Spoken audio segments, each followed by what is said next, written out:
Bonjour, c'est Alexandre Gilliot. Et Michael Benilouche. Aujourd'hui, nous allons essayer de vous donner tous les bons conseils pour réussir son oral.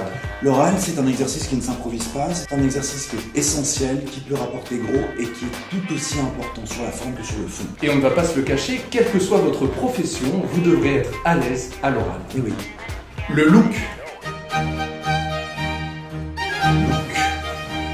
Le look vestimentaire est primordial. Ce n'est pas McDonald's, vous ne venez pas comme vous êtes. Le costume est de rigueur pour les hommes et pour les femmes, c'est le tailleur pantalon ou tailleur jupe. N'écoutez pas vos camarades. Ils vous expliqueront qu'il faut s'habiller comme on est habituellement, ce n'est pas le cas. Il s'agit de votre premier oral professionnel, autant habiller le personnage. Plus encore, ce qui est essentiel aussi, c'est de ne pas se déguiser non plus. Non, il ne faut pas insister sur les décolletés, ni sur les vêtements qui sont trop serrés ou qui ne vous vont pas. Il faut être élégant et classe. Les préjugés.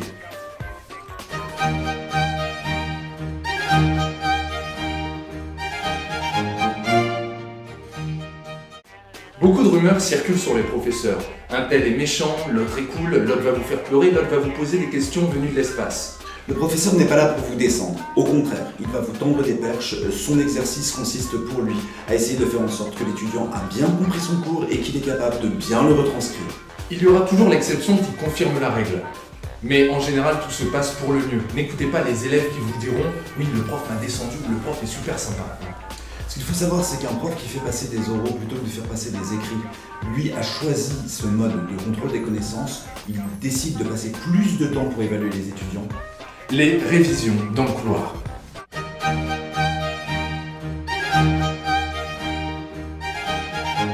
C'est un sujet qui divise. Premièrement, il peut y avoir trop de bruit dans le couloir pour réviser. Deuxièmement, on peut avoir peur de s'emmêler les pinceaux. Mon expérience personnelle est que j'ai toujours révisé jusqu'à la dernière seconde, mais pas à la dernière seconde. Et tout ce que j'ai lu m'a toujours servi.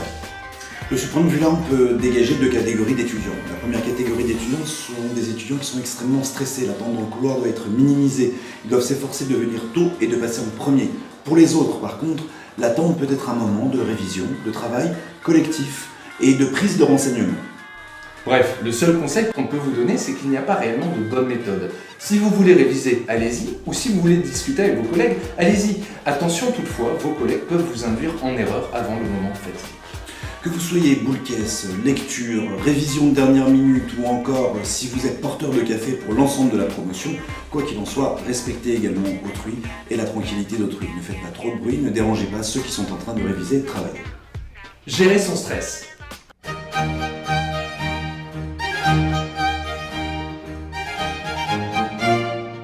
L'oral peut être très stressant si on ne s'y prépare pas suffisamment. Mais retenez bien une chose, le stress est nécessaire. Imaginez un chanteur qui rentre sur scène sans stress. C'est impossible. Faites comme Céline Dion, travaillez sur votre respiration. Il faut s'appuyer sur des choses rassurantes, des éléments qui vont vous conforter. Le plan, la connaissance objective du cours, vous l'avez travaillé, vous les connaissez ces différents éléments. Et puis il peut y avoir un certain nombre de petits trucs.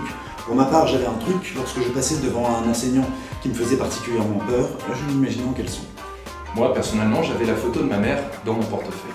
Vous pouvez faire les deux. Imaginez votre mère en caleçon. La rencontre avec le professeur.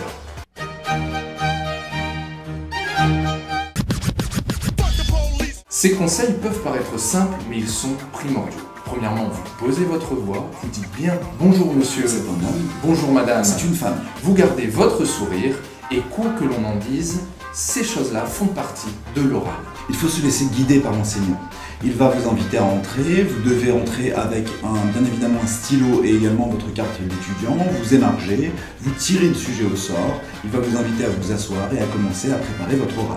Alors bien sûr, vous ne lui serrez pas la main ou vous ne lui faites pas la bise, Un check à la rigueur. une fois que vous êtes devant le sujet.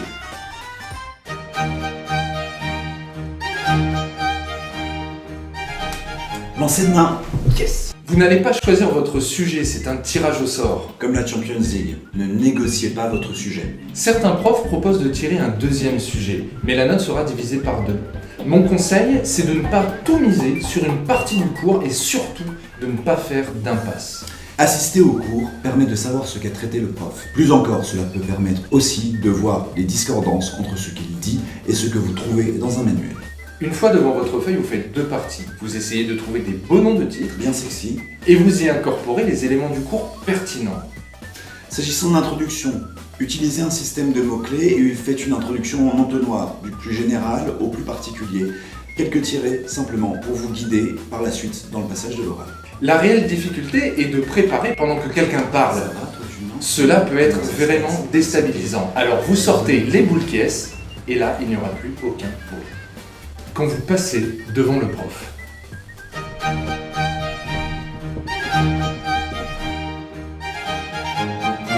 quand le temps est fini, le professeur va vous appeler. Vous allez devant lui et vous attendez qu'il vous demande de vous asseoir. Ensuite, vous lui rappelez votre sujet. Rappeler son sujet permet aussi de poser sa voix. Est-ce qu'il faut débiter son cours? Non. Il faut réfléchir sur le sujet d'une manière structurée autour d'une problématique. N'oubliez pas surtout d'ajouter votre touche personnelle. À la fin de l'introduction, il est essentiel de faire en sorte que le professeur puisse noter votre plan. Il y a une règle, celle de la triple annonce de plan. Vous évoquez en disant « Tout d'abord, nous verrons dans une première partie, avant de voir dans une deuxième partie. Tout d'abord, et vous rappelez l'intitulé 1. Ensuite, l'intitulé 2.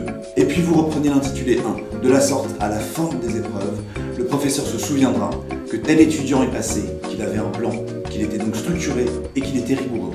Il ne faut pas aussi oublier qu'après le développement, il y a les petites questions qui valent parfois pour la moitié de la note. À ce titre, l'étudiant va essayer de faire en sorte d'être interrogé sur des connaissances qu'il maîtrise et pour ce faire, dans ses développements, il va tendre des perches vers l'enseignant pour que celui-ci puisse les saisir. Ah, merci. Faites attention surtout à votre voix. Ne parlez pas d'un ton monocorde et monotone. Il n'y a rien de pire pour endormir le professeur. Voyez François Hollande. La fin de l'épreuve.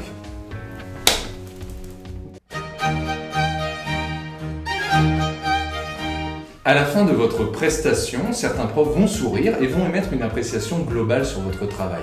D'autres ne diront rien et resteront froids. C'est du vécu, certains pourront dire « Ne comptez pas sur ma note pour avoir votre année ». N'essayez pas non plus d'influencer le professeur qui vient de vous faire passer en donnant une appréciation qui vous est toute personnelle, en disant par exemple que vous avez fait vraiment une prestation absolument incroyable. Ne cherchez pas non plus à négocier votre note. Enfin, et c'est là encore du vécu, n'insultez pas votre professeur ou si vous l'insultez, attendez d'être suffisamment loin. Fripouille!